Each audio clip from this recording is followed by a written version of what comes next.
And I'm back. Really quickly, short video, I will get on to the rest of the series of fixing our broken government. I did the one, and it's actually taken me a couple of weeks, been a little busy, all that good stuff. Here's the real quick one. Fungible. The word fungible and what it means and how it applies to two very important topics right now. The actual definition of the word fungible, and I'm actually looking at it right here. It says, being of such nature or kind as to be freely exchangeable or replaceable in whole or in part for another of like nature or kind. That's got to be the worst definition I've ever seen in my life. PC load letter? What the fuck does that mean? And here's what they're trying to say. I borrowed your car yesterday, and I brought back a car. But your car's a Chevy Malibu, and my car's a Corvette. These are not fungible items. Not in the least, right? You're always this stupid? Did you take lessons? I took lessons. But yesterday I borrowed $1. And today I brought $1 back. A different dollar, but $1 nonetheless. The dollar was fungible, right? The cars are not fungible. No shit, Sherlock. Now, a major argument that you will hear is about abortion funding, Planned Parenthood, and about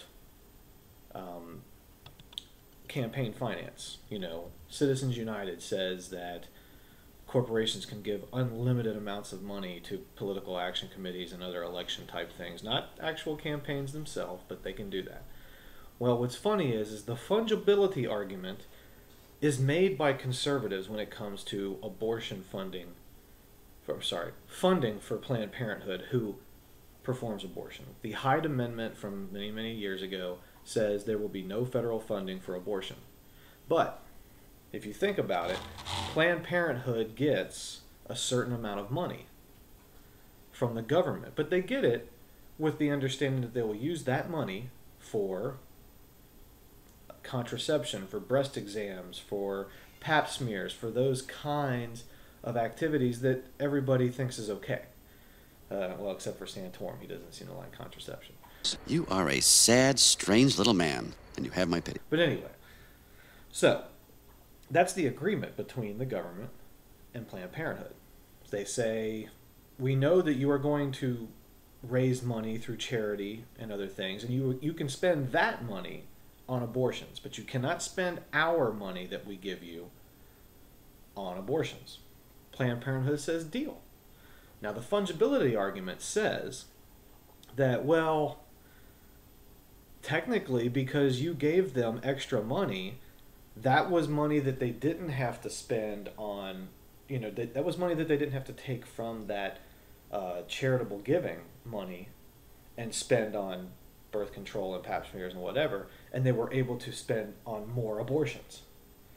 It's kind of an unfair argument.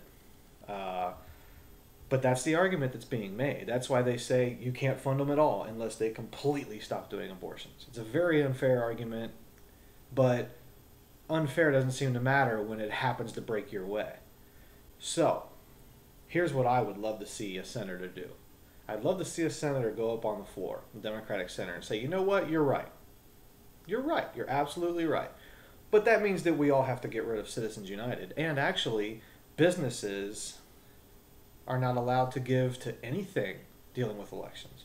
Well, why not? Well, Apple makes a lot of money here in the United States of America, but they also make money overseas. They're not allowed to give to political action committees. GE, they make a lot of money overseas. Well, how do we know that they're not using that overseas money here in United States elections, which is strictly forbidden? I mean, the last thing we want is Iran sending money over here to influence our elections, right? Oh, well, now all of a sudden that fungibility argument isn't working out so great for Mr. Conservative. So there you have it. That's my quick little thing about financing and fungibility and the arguments that we have today. Okay? I have to give a little bit of credit. Rachel Maddow actually brought this up several months back on her show on MSNBC. And I know all the Fox News viewers here are going to be, ugh, MSNBC. Yeah, I know. I watch Fox too. I get both sides of the story. Do you? Or do you just pretend that you're well informed while watching Fox News? If you're an activist, say you're an activist, but to pretend that you're a news person, to pretend that you're giving a fair and balanced view of things when in fact you have no credentials to do that, and your only history is to engage in activism, is to engage in politics, is to engage in propaganda, then that's an unfair portrayal of the news. Because I got to tell you, if all you watch is Fox News, you've got serious problems when it comes to being informed. You might be disinformed, you might be misinformed, and are probably a good bit uninformed. Anyway, so fungibility. If you want to use the fungibility argument to get rid of any funding for Planned Parenthood, that's fine. But that means that we have to change all election finance law, all campaign finance law has to say that if you earn $1 overseas, you can't give to elections. Boy, that would sure hurt a certain party on the, well, my right, your right. Anyway, just figured I'd drop that little bit of really good knowledge, a really good thing to know about, because it's a really weird argument, but it actually makes a lot of sense once you understand what it is and how it's being used. So think about it. See you.